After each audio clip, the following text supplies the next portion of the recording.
Hola, buenos días. Hoy Artículo 14 hace una nueva jornada de examen. Esta vez es el debate sobre las pantallas en las aulas. Dar las gracias al grupo HLA con el que vamos a abordar un tema que es muy importante para la educación de nuestros hijos. No es tan simple el debate si pantallas sí o pantallas no. La tecnología es importante en la educación, pero hay que saber utilizarla y hay que ir de la mano de los expertos. Por eso hoy vamos a hablar con nuestras expertas de todo lo que nos preocupa para que las nuevas tecnologías sirvan para ayudar a educar mejor a nuestros hijos. Pues muy buenos días a todos, bienvenidos a un nuevo examen 14 que hace nuestro periódico Artículo 14, bueno, pues con la ayuda, colaboración del grupo HLA. Y estamos hoy haciéndonos una pregunta que es: ¿más tecnología, mejor educación? Bueno, las pantallas, el uso de pantallas en adolescentes y en niños, yo creo que es un tema de todos, nos preocupa a todos, a nuestros niños, a nuestros adolescentes, pero también a los expertos, a los educadores. Así que estamos con tres voces expertas que seguro que se nos hace muy corto el tiempo para todo lo amplio que es este debate, y voy a empezar presentándolas. Tenemos a Elena Notario, psicóloga infantil en HL Clínica El Rosario y socia también de la Sociedad Española de Medicina del Adolescente. Tenemos a mi derecha a María Solano Aldaba, docente en el CEU y autora del libro Pantallas, ¿qué remedio? Creo que además tiene un apellido el libro, ¿no? Que es Cómo sobrevivir con pensamiento crítico al entorno digital. Buenas, muchas gracias, Belén. Y tenemos también a Rosa Cova Sánchez, licenciada en Psicología por la Universidad Autónoma de Barcelona y especialista en Psicología General Sanitaria y Neuropsicología Clínica y Neurorehabilitación. ¿Qué tal? Pues bienvenidas a todas. Al final de lo que se trata un poco es de poner sobre la mesa. Yo tengo unos datos que no sé si están actualizados, están los más actualizados posibles, pero me refiero que seguramente como expertas los tengáis mucho más por la mano, pero quizá un poco por situar al, pues a lo que nos enfrentamos con esto de las pantallas en infancia y adolescencia. Y es el 36% de los jóvenes entre 12 y 17 años hace un uso abusivo, es decir, de más de 6 horas al día.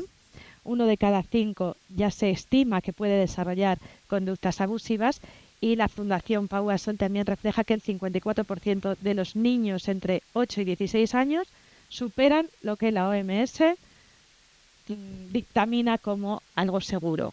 Así que estamos ante un gran reto, un gran desafío.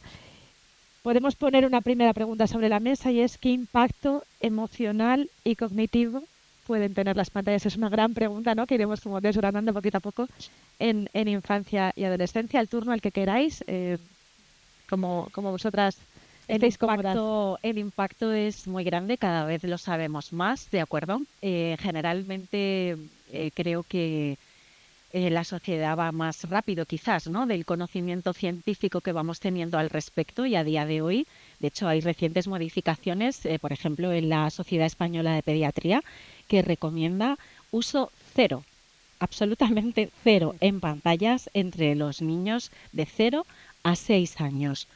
Esto ha cambiado enormemente, porque hasta hace poco se hablaba de los 2, 3 años, cero pantallas, pero a partir de ahí, bueno, digamos que había como más permisividad, ¿no? A día de hoy sabemos que no es nada recomendable, y entre los 6 y los 12, bueno, pues se recomienda que vaya aumentando, o sea, que puede ir aumentando progresivamente un poquito, pero muy poco. ¿Por qué? Porque sabemos que tiene un impacto directo sobre el cerebro en neurodesarrollo. No podemos olvidar que un niño cuando nace, sus sinapsis, las conexiones de sus neuronas están en pleno apogeo, ¿de acuerdo? Y sabemos que el uso de pantallas impacta negativamente sobre ese neurodesarrollo, ¿de acuerdo? Entonces, sí, las restricciones son importantes. Yo creo que hay algunos elementos muy interesantes, porque muchas veces trabajamos sobre la cuestión de cómo afecta a la salud mental, que Elena o Rosa seguro que nos pueden aportar mucho más, pero fíjate, hay un impacto emocional interesantísimo, que es el enorme sentimiento de culpa que estamos generando, todos como consecuencia de las pantallas en general y el móvil muy en particular, ¿no? Y yo creo que el gran drama de todo lo que nos está pasando es que no lo vimos venir, o sea, ha llegado como una pendiente deslizante muy silenciosa, porque en un principio principio nos parecía que resolvía muchísimos problemas. De hecho, así es. O sea, el primer móvil que tuvimos en esta mesa, ¿no? El primer móvil que tuvimos y que resolvía la cuestión de poder llamar a cualquier persona desde cualquier lugar, realmente solucionaba un problema que había hasta ese momento. Pero no nos dimos cuenta de lo que entrañaba, ¿no? Y entonces yo creo que ese impacto emocional, aparte de la culpa que hoy sentimos por no saber gestionarlo adecuadamente, luego, por supuesto, a mí no me gusta en absoluto decir que los móviles sean una droga, porque no es igual, pero sí es cierto que tienen algunos componentes, ¿no? Con ese exceso de dopamina que está generando, que nos generan una cierta adicción. Hay un problema grave. Decías, ¿no? Te referías, Belén, al tema cognitivo. Mira, el gran problema es la multitarea. Este es el mayor de los problemas para nosotros, como adultos y como niños, o sea, para los niños y como educadores, en todos los ámbitos. ¿Por qué? Porque nos vendieron la idea de que gracias a la tecnología podríamos hacer más cosas a la vez. Mis compañeras Rosa y Elena saben mucho más de esto, pero lo único que podemos hacer es saltar más veces de una cosa a la otra, no hacer más cosas a la vez. Entonces tenemos un permanente sentimiento de frustración porque nunca completamos todas esas tareas que tenemos pendientes. Y eso genera en nosotros un impacto emocional que ves esa desidia latente en tantas personas, cuando no, estrés y ansiedad en otras personas. Con lo cual, los impactos emocionales van más allá del contenido que vemos. Es que el uso que le estamos dando a las nuevas tecnologías está afectándonos directamente en la manera de vivir nuestro día a día, nos está condicionando. De hecho, está el FOMO, este fenómeno que ahora le hemos puesto nombre como casi todo, ¿no? La titulitis en la que vivimos, que es esa ansiedad, ¿no? Que genera a muchas personas el hecho de no estar conectado, ¿no? Porque mientras no estamos mirando el móvil, no estamos, o sea, la sensación esa de no sé lo que está pasando, pero están pasando cosas y me lo estoy perdiendo, ¿no? Efectivamente. Bueno, yo creo que aparte de todo lo que comentan mis compañeras, también pues trastornos del sueño asociados a esa luz azul, también factores más de tipo emocional, pues ansiosos, depresivos. Al final hablabais un poco de esa alteración del sistema dopaminérgico. O sea, si yo estoy acostumbrada a esas recompensas inmediatas, pues luego me voy a frustrar cuando no me las den. Entonces, tareas que requieran una atención sostenida van a ser mucho más complicadas para mí. Entonces, ¿cómo voy a soportar una clase entera si estoy acostumbrada a estímulos que van mucho más rápido? No nos planteamos ya si una clase entera puede ser, ¿no?, costoso, cosas a tan largo plazo como son completar unos estudios universitarios bueno, la vida en general no es tan inmediata, ¿no?, como son las pantallas. Y hablábamos de, bueno, comentaba Rosa, esa nueva restricción que quizá muchos padres no conocemos, de 0 a 6, absolutamente nada, luego un poquito más, pero si hablamos un poco en edades, ¿no?, en grupos de edades, ¿cómo creéis que se deben ir administrando, sobre todo para que la sociedad vayamos teniendo un poco unas reglas a las que atener? A ver, bien es cierto que las guías nos dicen esto, ¿vale? Creo que todos estamos de acuerdo en eso en cuanto a que vemos el impacto que tiene, pero no nos podemos olvidar de una cosa que se llama sentido común y coherencia, ¿vale? Antes hablábamos en Petit Comité, ¿no?, de la culpa, ¿no?, que muchas veces llegan los padres a las consultas y es que, claro, cuando nosotros los profesionales les explicamos, es que está demasiado expuesto a las pantallas, es que hasta hace 4 días, y de hecho sigue habiendo muchísimas familias en las que se tiene completamente normalizado el hecho de que el niño o la niña entre los 8 y los 10 años pues tiene en su habitación una televisión, tienen un ordenador portátil o de sobremesa o tablet o esas 3 cosas y el smartphone, ¿vale? Entonces, como decía María, hemos pasado de comunicarnos a través del teléfono, algo maravilloso, algo estupendo, a tener como una especie de dependencia respecto a las pantallas. También todo esto hay que ponerlo en el contexto de que los padres y las madres trabajamos, de que estamos hiperconectados también, quizás en exceso muchos de nosotros, ¿de acuerdo? Y que el uso del teléfono, y ya ni hablamos del teletrabajo, ¿de acuerdo? Se ha normalizado de tal forma que es muy complicado en ocasiones establecer dónde empieza y dónde acaba el uso recreativo o incluso con fines estimuladores, ¿de acuerdo?, en un niño de la tecnología. Cuando yo hablaba de sentido común me refiero a que es como muy paradójico, no sé a vosotras qué os parece, ¿no? Pero estamos en la era de la IA, ¿no? En la era, o sea, estamos ya... Inmersos, ayer ¿no? cambió esto, ¿no? ¿De acuerdo? Es algo maravilloso, es decir, no solo no lo podemos negar, sino que es algo increíblemente positivo, ¿no? Pero claro, ¿cómo lo hacemos? ¿Cómo es ese tránsito? Bueno, pues en mi opinión creo que el tránsito tiene que ser muy progresivo y no normalizando el uso de las pantallas, pues así, sin más, sino que lo normal es tocar, explorar, jugar las piezas, lo manipulativo, lo auditivo además de lo visual, ¿vale? Porque sabemos que muchos problemas atencionales a día de hoy están provocados por un exceso de estimulación de la corteza visual y no tanto de la corteza auditiva. ¿Eso qué genera? Genera, pues, claro, que a nivel visual muchos niños y adolescentes a día de hoy son muy rápidos, ¿vale? Pero eso entra en absoluto choque con lo que significa la atención sostenida, como tú bien has dicho, Elena, que la necesitamos sí o sí, no solo selectiva, sino por supuesto sostenida, ¿no? Entonces, claro, aquí se da la paradoja de que si viviéramos en la prehistoria y tuviésemos un búfalo detrás que nos va a comer, tener una adecuadísima corteza visual nos salvaría la vida, pero me temo que no tenemos búfalos, al menos de los de la prehistoria, ¿vale? Entonces, sentido común, coherencia, es muy atractivo, ¿no? Y yo creo que muchos padres han pasado o hemos pasado por esa etapa en la que la moda, y sigue estando muy de moda, ¿no? Hay apps, hay aplicaciones gratuitas que te descargas y que son muy atractivas visualmente hablando, en inglés, en alemán, en colores, con sonidos. No se trata de demonizar, se trata de pasar por las distintas etapas evolutivas de un niño y de su desarrollo cerebral en armonía. Entonces es muchísimo más interesante que en edades tempranas manipulen, toquen, saquen los tapes de la cocina, los metan unos dentro de otro, hagan todo eso, porque tiene un impacto muchísimo mayor sobre el desarrollo cerebral en positivo que no viéndolo en una pantalla, ¿no? Hay un estudio precioso sobre las neuronas espejo, que sabemos que son unas neuronas muy relacionadas con la empatía, ¿no? Que se activan cuando vemos a nuestro interlocutor sonreír, o tener una emoción que nos impacta, ¿de acuerdo? Pues repito, hay estudios que dicen que cuando un niño ve una emoción a través de una pantalla, ni de lejos se activan las neuronas espejo como cuando se hacen persona a persona, ¿vale? El face to face sigue siendo súper importante. Si esos tránsitos se hacen acompañados, en presencia de la familia, de la mano de ir haciendo pactos, porque la adolescencia llega antes de un suspiro, antes de que nos demos cuenta, ¿de acuerdo? Y ojo, ¿qué pasa cuando llegamos a los, iba a decir 14, qué ilusa de mí, ¿no? Ya mucho antes, ¿no?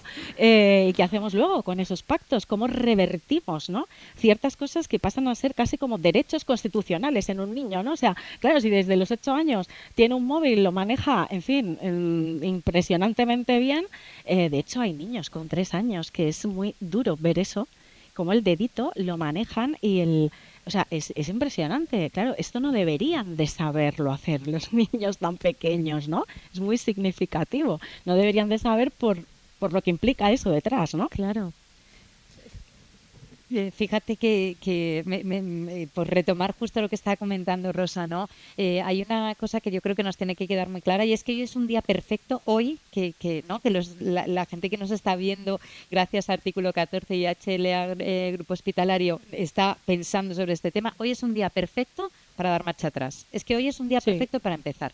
Porque es verdad que se habla mucho del cuándo, y de hecho ha habido grandes debates, ¿no? Incluso ha habido movimientos sociales muy interesantes para abordar esta cuestión, pero yo creo que es más importante el cómo, porque además yo creo que tampoco debemos ser categóricos en el sentido de que cada casa es un mundo, y yo no debo entrar en el hogar de cada familia, que libremente tomará las decisiones que entiendo mejor considere para sus hijos, ¿no? Y también cada niño es un mundo, ¿no? Y cada adolescente es un mundo. Seguro que Elena y Rosa lo pueden corroborar. Hay adolescentes que tienden más a engancharse con la tecnología y otros que la usan de una manera más práctica, ¿no? Yo creo que la clave está en que cuando consigamos entender el porqué de estas normas.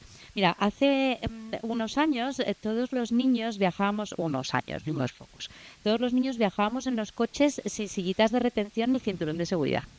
Y no pasaba, bueno, pasaban muchas cosas, pero estábamos acostumbrados a hacerlo así. De repente un día nos dijeron que todos los niños tenían que viajar en una sillita con retención especial y siempre, siempre con el cinturón atado. Y es una norma que todos los niños han asumido como absolutamente natural y no se conoce ningún caso de crisis de ansiedad por no querer ir en la sillita, ¿no? Entonces es verdad que a veces le tenemos miedo a poner unos límites que, bueno, chicos, se ponen y no pasa nada, porque lo que sí sabemos, y Elena y Rosa nos darán más datos, es que hay muchos casos de niños y adolescentes y adultos con problemas de salud mental por el abuso de las tecnologías, y no se conocen casos de niños y adolescentes que están sentados en el diván del psicólogo porque no tienen acceso a las tecnologías. O sea que lo contrario, el límite no genera un problema de salud mental. Eso es muy importante tenerlo en cuenta.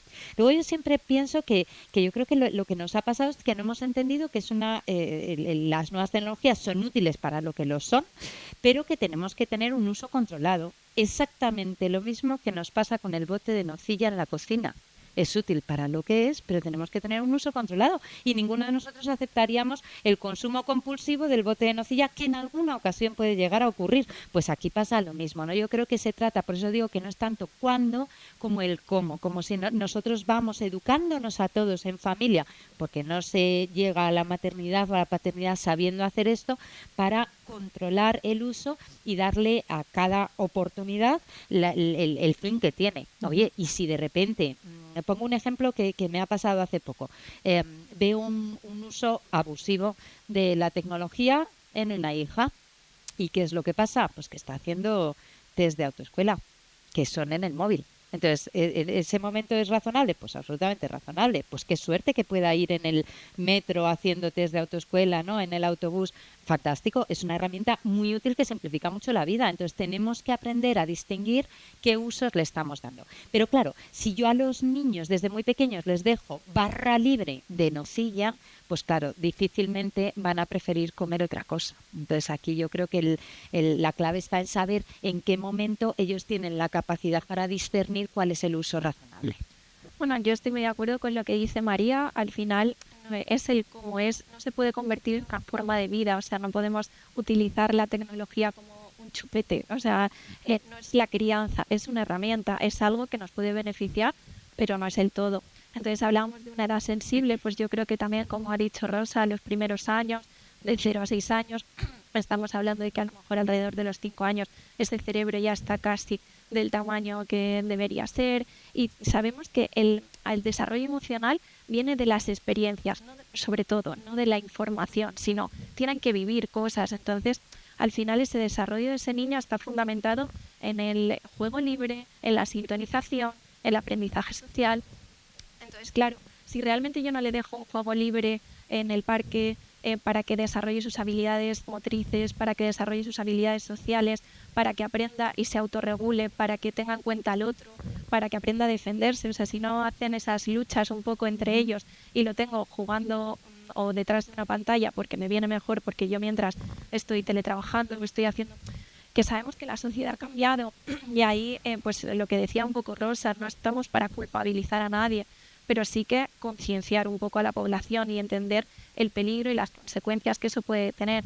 Hablaba también Rosa de ese exceso de estimulación visual. Es que claro, si no estimulamos auditivamente, también puede haber retrasos del lenguaje, entonces el coste es alto. Y luego hablábamos también un poco que decía María de la familia, de toda la tribu un poco que contiene, ¿no? Hubo ahí un cambio en el modelo de familia, pues alrededor de 1970, donde dejó de ser un poco tribu para dejar que los expertos solucionasen un poco, ¿no? Es decir, no, yo le llevo a tal colegio para que tenga la mejor educación, para que sea la mejor persona. No, las personas las creamos en casa. Entonces tienen que estar en esa sintonización que os decía que es necesaria para que el niño se desarrolle. Como decía Rosa, a través de una pantalla no podemos hacerlo. Yo no puedo estar, yo sí tengo que estar pendiente de mi bebé y viendo qué muecas hace y devolverle una sonrisa y interactuar para que aprenda a respetar los turnos, para que aprenda esa empatía. Si estoy pendiente de una pantalla me estoy perdiendo todo eso. Y el aprendizaje social, pues un poco lo mismo. Ahí entra el factor un poco de peligro de las redes.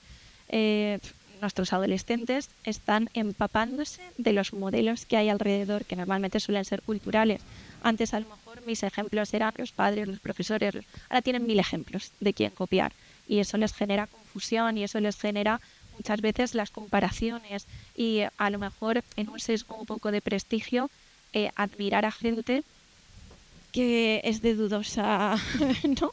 Entonces, pues bueno, ese cribaje un poco de lo que ven mis hijos, ese cribaje un poco de lo que estamos dejando que hagan ese papel de crianza, yo creo que es lo importante, más que ponerlo como algo negativo por sí solo. Me gustaría matizar porque habéis puesto sobre la mesa esa dependencia, esa salud mental, pero me gustaría saber que los padres supieran cómo sé yo que mi hijo no está teniendo un consumo normal, qué síntomas, chicas como expertas, se ven en los niños o en los adolescentes cuando ya tú ya ves, o sea, ¿qué tienes que ver para saber que ya no es un consumo normal? Ya se está abusando de la barra libre, ¿no? Yo creo que quizá los primeros síntomas son, bueno, de cara a cuando ya estamos en esa preadolescencia, el aislamiento social. Quiero salir con mis amigos, prefiero quedarme conectado un poco. La irritabilidad sostenida, me quitas o me cortas un poco, me limitas, como decía María, que es muy importante esos límites y a que a nadie le va a pasar nada por ponerlos. Esas reacciones agresivas, incluso esos síntomas fruto de esos picos de dopamina. Hablamos un poco que los vídeos cortos, pues tipo TikTok, tipo YouTube, tipo no nos ayudan absolutamente nada, pues generan mucha baja tolerancia a la frustración, mucha menos memoria, mucha menos concentración y al final esos síntomas un poco ansiosos de querer como si estuviésemos en una máquina tragaperras, ¿no? A ver si lo siguiente, a ver si alguien me ha hablado, a ver si que quiero ese subidón. Entonces, claro, pues cuando no lo tengo, siento esa necesidad o lo que decía ella, un poco del FOMO, ¿no? De que me estoy perdiendo, me estoy quedando fuera de todo esto. Entonces, en el momento en el que cambio rutinas o prefiero la tecnología a actividades del mundo real, podríamos decir, hay un Ahí ya problema. nos tienen que saltar un poquito las Se quedan alarmas, ¿no? demasiado tiempo por la noche y no duermen, al final eso también va a generar un rendimiento bajo y va a generar también síntomas depresivos, por lo tanto eso también sería un gran indicador. La desregulación emocional, sin lugar a dudas, me parece el síntoma por antonomasia, ¿no? Claro. Y en niños más pequeños y por supuesto también en adolescentes, como bien apunta Elena, el hecho de que busquen como primera búsqueda, ¿no? de información las redes, ¿no? o la hiperconexión, porque al final, claro, detrás de una pantalla, detrás de un teclado, las cosas pasan muy diferentes, de muy diferente forma a cuando tú tienes que hablarlo cara a cara, ¿de acuerdo? Pues eso no ayuda en absoluto a la regulación emocional. Y hay una cosa que se ve muchísimo en consulta, o al menos yo lo veo, no sé de tu experiencia, Elena, y es el hecho de normalizar mensajes que se convierten en estatus emocionales, ¿de acuerdo? Cuando no es un estatus clínico, a base de escucharlo, repetirlo y normalizarlo, ¿de acuerdo? Me estoy refiriendo a cosas tales como que dan mucho miedo y yo sé que son palabras muy impactantes como el suicidio, como la depresión, como la ansiedad. Es que claro, hablamos de ansiedad con una ligereza que parece como que, pues no sé, ¿sabes? O los trastornos de la conducta alimentaria. Ojo con estas cosas, porque muchas veces se habla de un modo pues como muy... A ver, que hablar de esto, normalizarlo, faltaría más, por favor, claro que sí, y tener acceso a la información de una manera sencilla, es maravilloso, pero ahí es donde viene el arte, ¿no?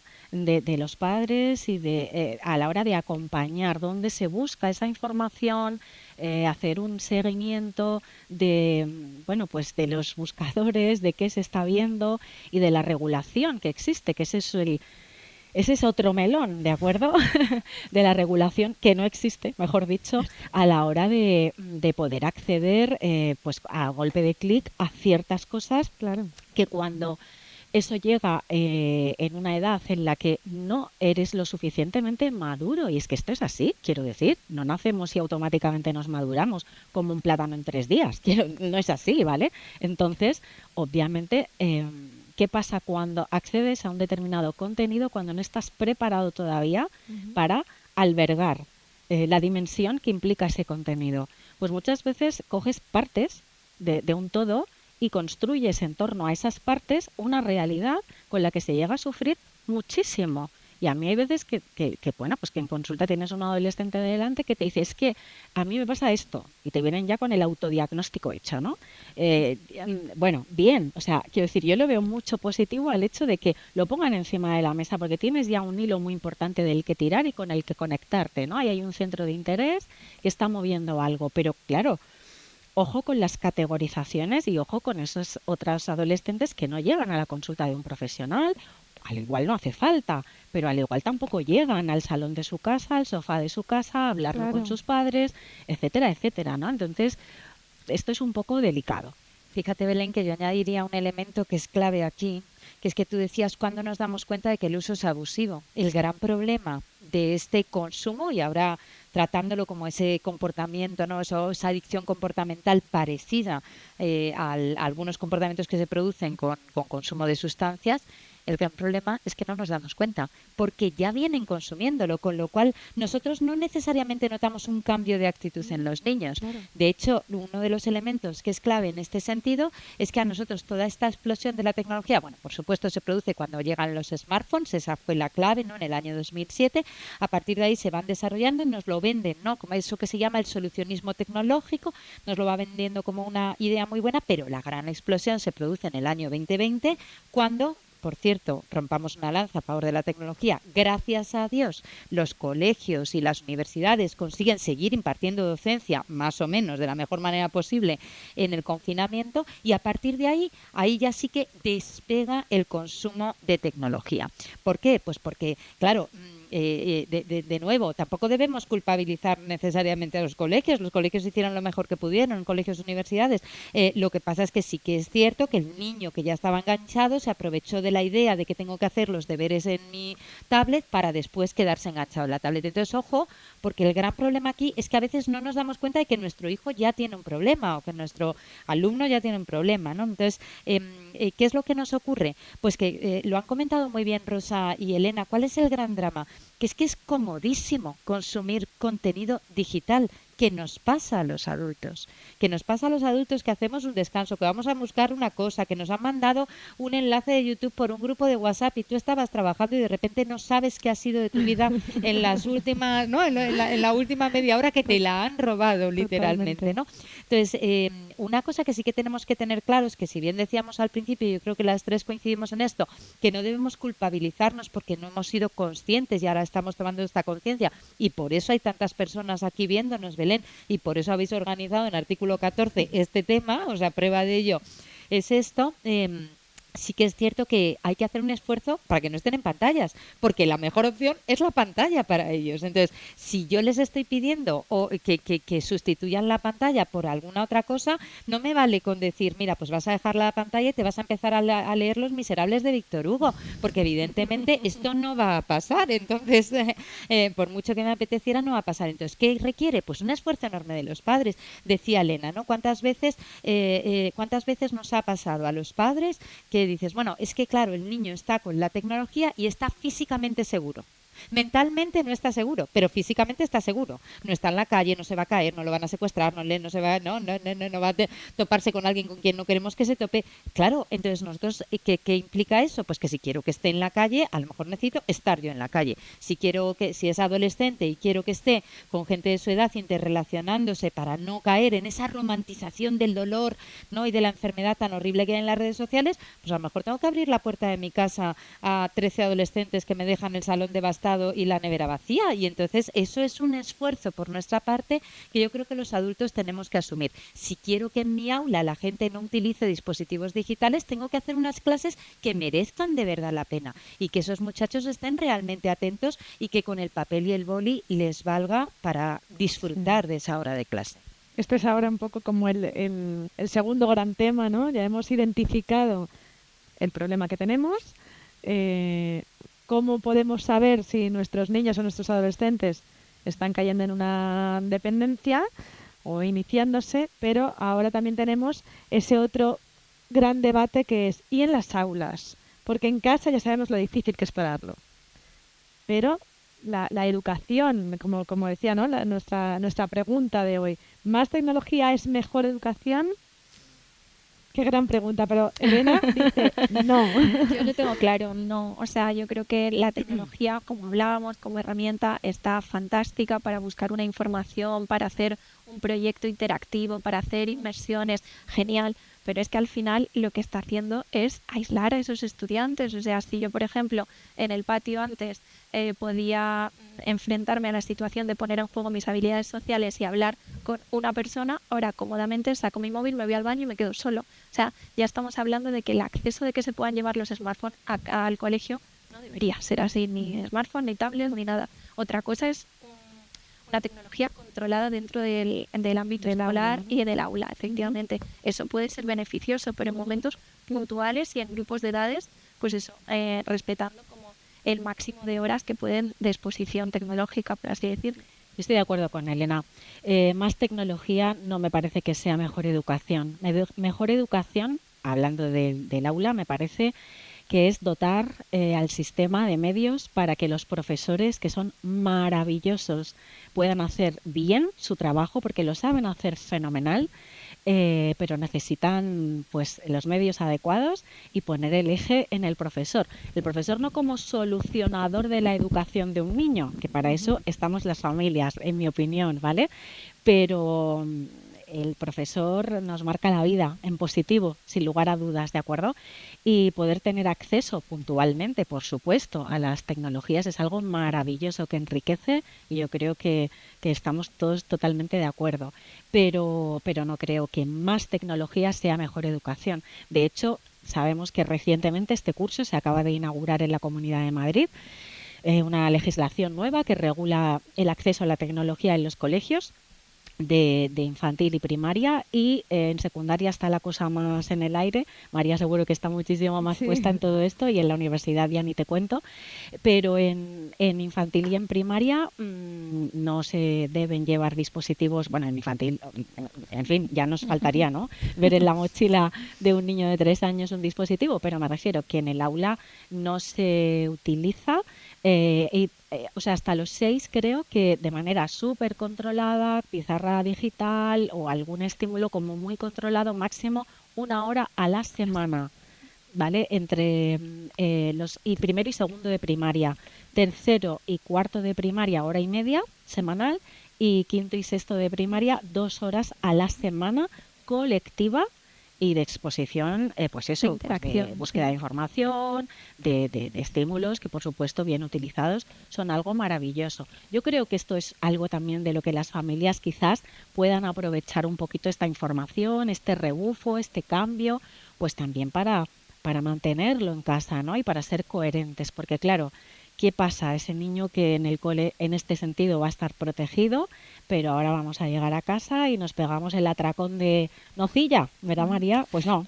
Totalmente. De hecho, fíjate, cuando se habla de esta diatriba, este dilema tan grande, ¿no?, entre la tecnología en las aulas y a veces hay padres que culpan a las aulas, ¿no?, de ser los que han introducido la tecnología en casa. Mira, no nos engañemos. O sea, Elena y Rosa tienen muchos más datos.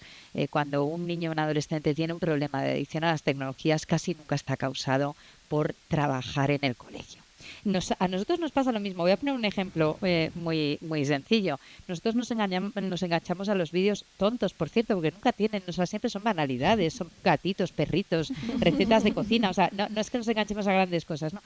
Nos enganchamos a esos vídeos, pero yo no me engancho a las tablas de Excel. Es decir, es curioso porque los adultos tenemos una capacidad mayor, por cierto, porque venimos de un mundo analógico, tenemos una capacidad mayor de distinguir entre aquella tecnología que es de entretenimiento y aquella tecnología que es de trabajo. Entonces, ¿qué es lo que les ha pasado a las nuevas generaciones? Que ellos han nacido digitalizados, eso que se llaman los nativos digitales, que a mí no me gusta del todo el término porque tiene sus aqueles, pero es verdad que ellos entienden la vida como un continuo, ¿no? Y entonces la tecnología no distingue muy bien cuándo es de aplicación para algo práctico, efectivo, útil, ¿no?, para trabajar, para estudiar, y de hecho nos pasa una cosa, que son niños capaces de consumir enorme contenido digital no siempre de hacerlo, porque son más consumidores que creadores de contenido. Hay pocos que sean creadores de contenido, pero es que luego son incapaces de poner en el Word el título en color distinto. Es decir, son nativos digitales, pero son mucho más torpes que nosotros en eso que nosotros en nuestro tiempo llamábamos ofimática y que poníamos en nuestro currículum. Claro, pero es que eso hay que seguir unos pasos. Hay que Efectivamente. seguir un orden, una secuencia.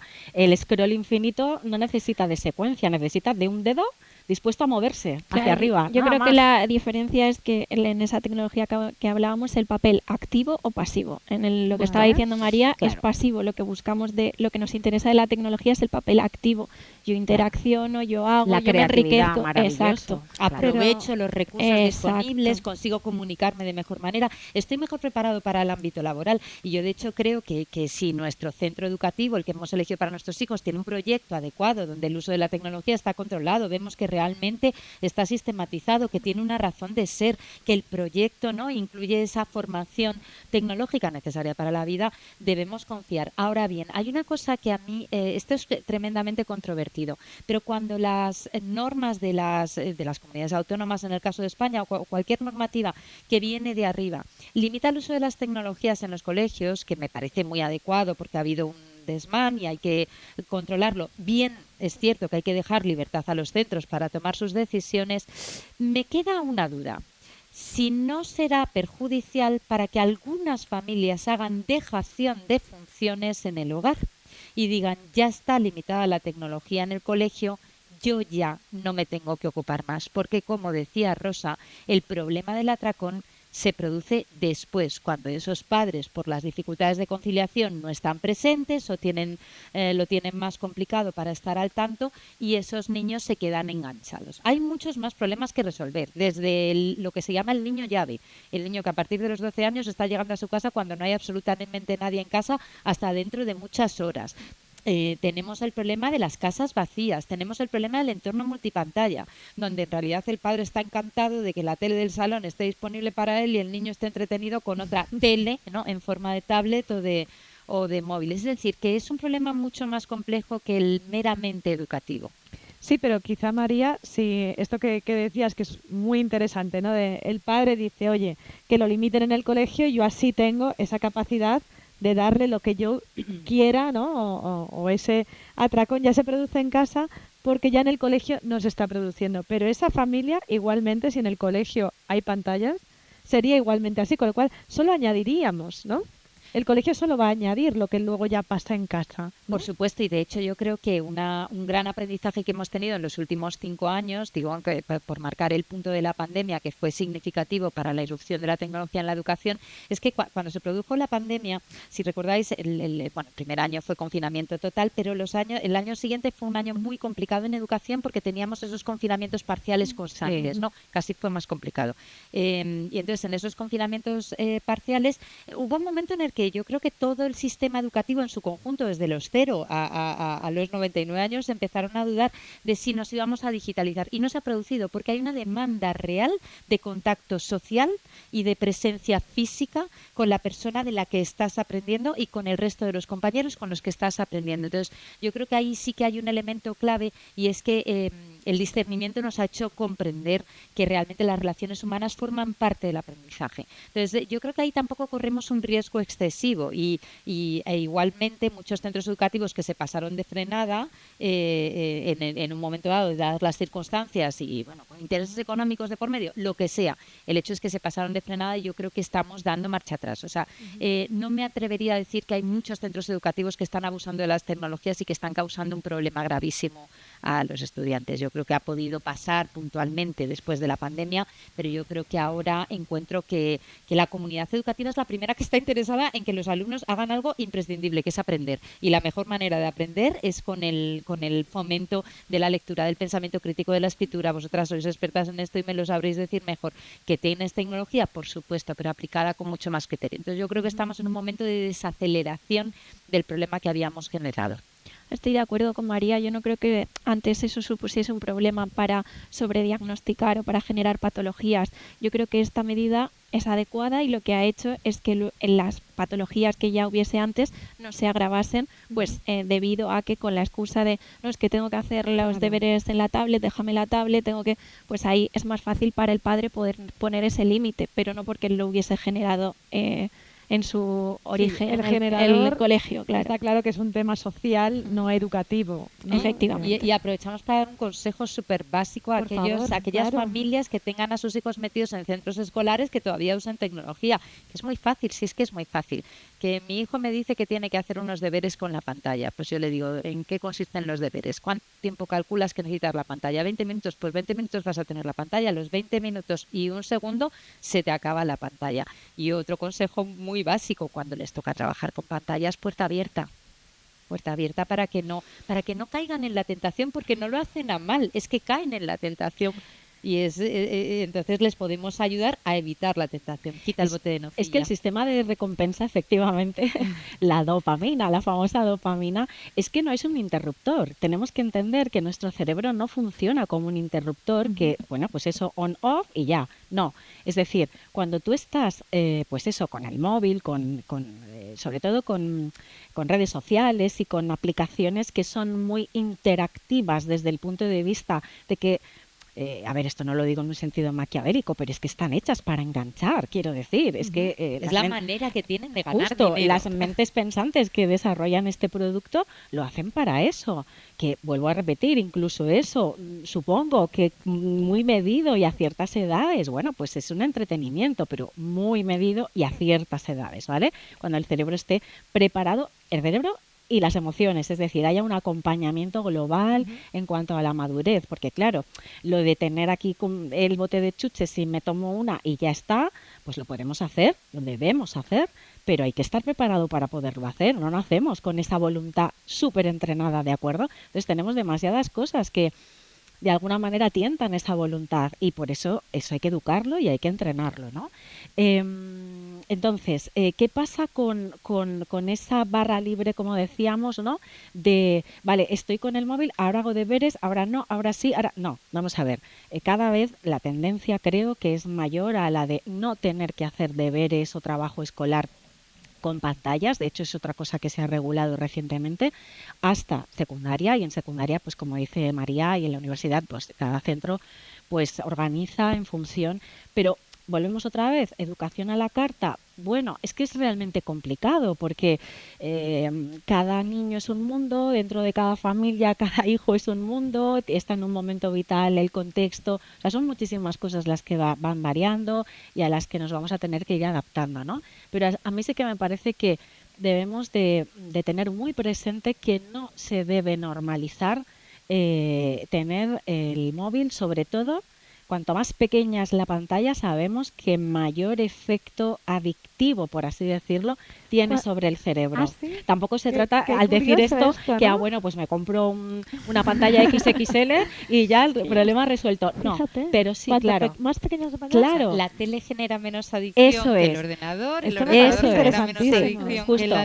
que la Pero tablet. también es cierto que la tele genera menos adicción que, entendiendo la tele, no para ponerle el cablecito para YouTube, ¿vale? Sino la tele la tradicional, ¿vale?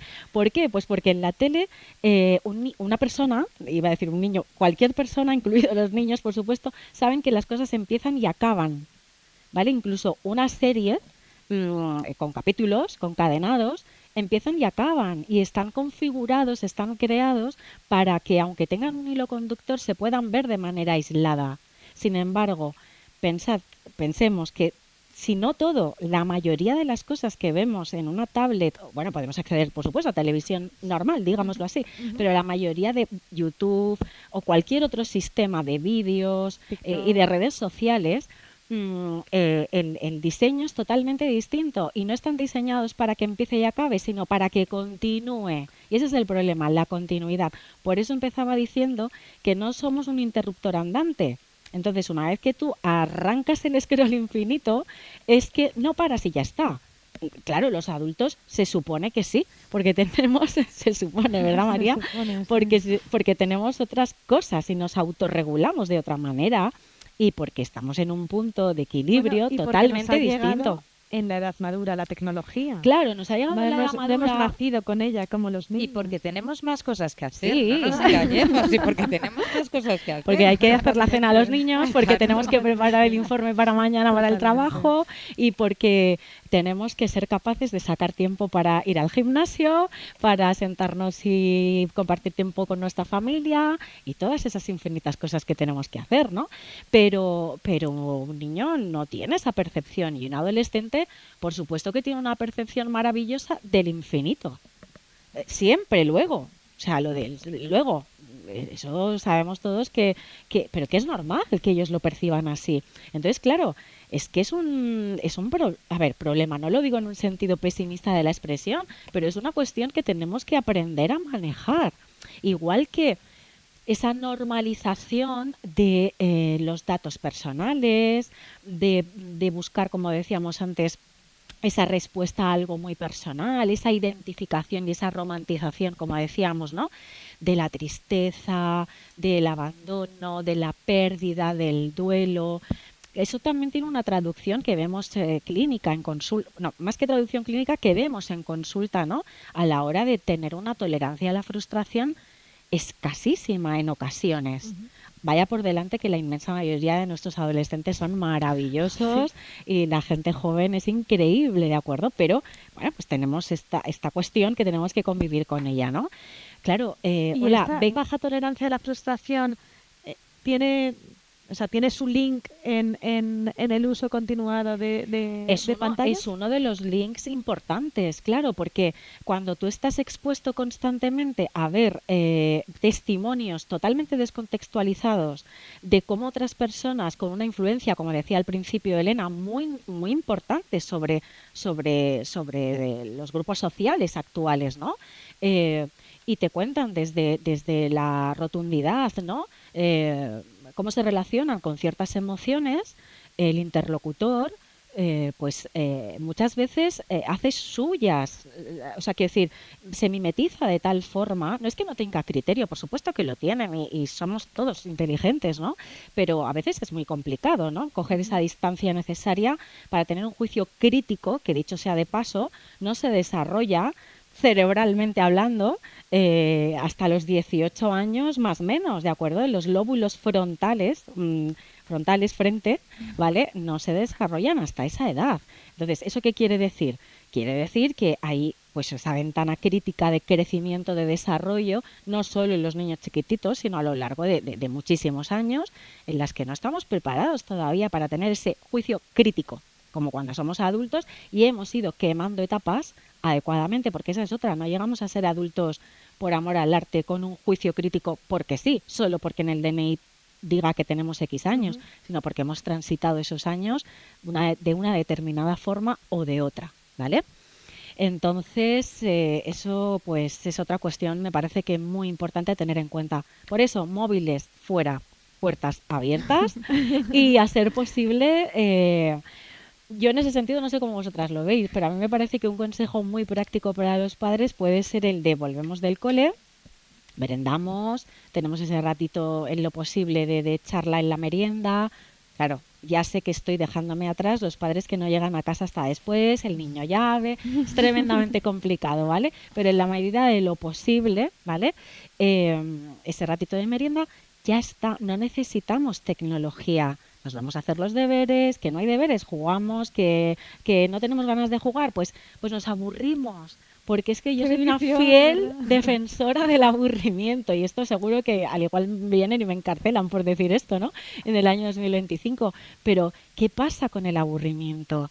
La creatividad, por favor, o sea, no vamos a hacer tampoco aquí ahora, no vamos a romantizar, ¿no? Cómo llegó Einstein a la teoría de la relatividad, ¿no? El árbol, la manzana y el infinito. Pero sí que desde luego me parece que saber qué hacer o inventar qué hacer con una caja vacía, con un boli, con los Playmobil rotos o con me da igual qué, o con darle la vuelta a tal cosa, pues es que es increíble. O sea, es que es, y todo eso es perfectamente compatible con las redes sociales, con YouTube y con ese tipo de cosas, eso sí, disminuyendo, por supuesto, afortunadamente, la cantidad de tiempo de exposición. Y en ese sentido hay una cosa para aquellos que ya tengan hijos a los que ya no se les puede quitar el móvil porque ya tengan una edad en la que ya sea imposible pensar en quitar el móvil, y para nosotros mismos como adultos es que yo creo que hay una cosa que es muy sencilla, que es poner límite temporal de verdad. Se puede utilizar el móvil de esta hora a esta hora, porque si nosotros les decimos a nuestros hijos o nos decimos a nosotros mismos, cojo el móvil cuando ya haya terminado todo lo demás, correremos muchísimo para terminar todo lo demás. Entonces hay que evitar el error de caer en la tentación de pensar que es que el móvil es la recompensa al trabajo hecho. Al final es verdad que hay que fomentar ese aburrimiento. Ahora comentaba Rosa lo importante que es, ¿no?, dar alternativas, y yo siempre bromeo que como en casa no se pueden usar los móviles, el problema es que engordamos porque guisamos mucho, hacemos muchas galletas. Entonces, bueno, pues oye, que seamos capaces, ¿no?, de descubrir esos caminos que también tenemos para que nuestra vida sea muy enriquecedora sin tener que recurrir a esos móviles. Es verdad que decíais que yo creo que las expertas sois vosotras, pero ya hay un elemento que me parece que es muy peligroso, que es que el perfeccionismo mata. Wow. Y el perfeccionismo está muy presente en redes sociales, es tremendamente peligroso, también para los adultos. O sea, cuando hablábamos de adicciones comportamentales, me encantaría que vosotras me dijerais si esto lo estáis empezando a ver en consulta. La adicción ya no es tanto al teléfono móvil, a lo mejor la adicción es al gimnasio, o la adicción es a la comida sana, que nos hemos empezado a obsesionar, y todos conocemos a alguien que dices, madre mía, se ha vuelto un poco loco. Bueno, es que si hoy en día no comes pistachos y tomas magnesio, estás muerto. Efectivamente. O sea, directamente. Sí, yo creo que hay un sesgo ahí de que efectivamente es la corriente de moda que me proporciona esos algoritmos maravillosos de las aplicaciones que nos enganchan, que nos dice cómo comportarnos, qué comer, qué hacer. Y yo creo que también es muy peligroso, dentro de lo que decías de la perfección, esa versión que nos proyectan de que tenemos que ser súper productivos, maravillosos, lo que decías, que tenemos que hacer comida casera, ir a trabajar, dar valores a nuestros hijos, vale, pero no puedo con todo. Entonces, Claro. pues también eso hace que a la vez nos aceleremos en todo. Hablabas un poco de la baja tolerancia a la frustración. Lo veo en consulta un poco cómo ha cambiado esto a nivel social, cuando, por ejemplo, mis niños, cuando me enseñan un vídeo, lo que sea, y aparece un anuncio, me dicen, salta el anuncio, y es como, bueno, nosotros a lo mejor veíamos 20 minutos de anuncios o eso, o estamos esperando para un capítulo una semana. O sea, esa recompensa demorada, esa atención plena a lo que estamos haciendo, los audios a por dos, por Dios, qué miedo me da todo eso, ¿no? Porque vivimos por encima de nuestras posibilidades. En la inmediatez. En la inmediatez absoluta. Apretamos al cerebro de tal forma que si estuviese, en vez de protegido por nuestro cráneo, lo tuviésemos en la cintura, nos pondríamos un cinturón que ya es que no tendríamos posibilidades de hacerle más agujeros, ¿no? En el sentido figurado de la expresión. Madre mía, qué gráfico esto, ¿no? Claro, porque, a ver, no sé vosotras cómo lo percibís, ¿no? Como profesora y tú como psicóloga, Elena, pero el famoso sobrediagnóstico del trastorno por déficit de atención e hiperactividad, ¿vale? Vamos a ver. Antes hablábamos, ¿no?, de que hay más diagnóstico de TDAH, en parte porque tenemos, en mi opinión, más herramientas más depuradas. La ciencia nos ha traído de la mano la posibilidad de conocer más y mejor el cerebro en vivo, y por tanto lo podemos diagnosticar mejor. Bien, correcto. Pero es que por otro lado tenemos algo que confunde, ¿no? Y es ese vivir apretados, como decíamos, ¿no? Ese niño o esa niña que está sobrepasado, que está pasado de revoluciones, que no tiene TDAH, o que puede tenerlo, quiero decir, ¿vale? Pero que no todo niño sobreacelerado, hiperactivo, tiene TDAH. O sea, que es que estamos hablando las de... pantallas sobreaceleran al niño. A ver, efectivamente, un uso inadecuado y una exposición temprana inadecuada a las pantallas, por supuesto que provocan una hiperestimulación neuronal. Entonces, lo decía Elena, no aguantamos ya un anuncio. Es que no lo aguantamos. No entrenamos, pues eso, la espera. Si no entrenamos la espera, ¿cómo entrenamos la resolución del conflicto? Pero la resolución del conflicto es pensar en que quizás es mejor que no te conteste porque eres mi amiga, me has dicho algo que me ha molestado, pero te lo quiero pasar porque al igual tienes un mal día. para poder hacer eso, que es como lo más normal del mundo, si yo estoy hiperacelerada mentalmente hablando, voy a ser reactiva. Y tú me has dicho algo que a mí me ha molestado y yo, como una escopeta cargada, voy a disparar. Por ejemplo, estamos hablando de adultos incluso, ¿eh? De adultos incluso, que ya no es que estemos hiperacelerados por las pantallas, que también los hay, sino por la vida misma, ¿no? Pero en niños, ¿cómo resuelven conflictos? Pues es que también, quizás, no lo sé, se me acaba de ocurrir que al igual eso también puede tener una ramificación con el hecho de que es que no aguanto que me dé el aire en la cara, porque no me sé frustrar y a la primera de cambio pues ya se están metiendo conmigo, se están riendo de mí, ya esa sensibilidad, ojo, que por supuesto hay que proteger por encima de todo cualquier cosa que se pueda parecer a un abuso, a un acoso, nada que ver con a lo que yo me estoy refiriendo, ¿vale? Es que parece como que ahora ya es que somos de cristal, quiero decir, que tampoco es eso, que tenemos que poder resolver los conflictos, incluso, como decíais antes, no recuerdo si Elena o María, es que tenemos que poder llegar a discutir, porque desde ahí también vamos a crecer. Hay un elemento que es significativo, que seguro que Elena también lo ha visto en consulta, los niños y adolescentes que están muy enganchados a jugar en línea, sí. Que esto es una cosa más masculina normalmente, pero bueno, juegan mucho en línea, se está detectando en ellos un problema muy interesante, porque además ellos, la excusa que tienen es, no, yo estoy jugando con mis amigos. Estoy socializando. Claro, y ahí sí que tenemos ese papel activo, ¿no? Del que hablaba antes Elena. Hay papel no activo, es socializar. son sus amigos, es verdad, es muy probable que sean sus amigos, o sea, no me cabe duda, en ocasiones no son sus amigos, pero fíjate amigos de juego. El elemento que estaba diciendo Elena antes, que es súper importante en este sentido. Si yo estoy jugando en línea y me peleo con una de las personas con las que estoy jugando, literalmente apaga y vámonos, o sea, apagan y se van.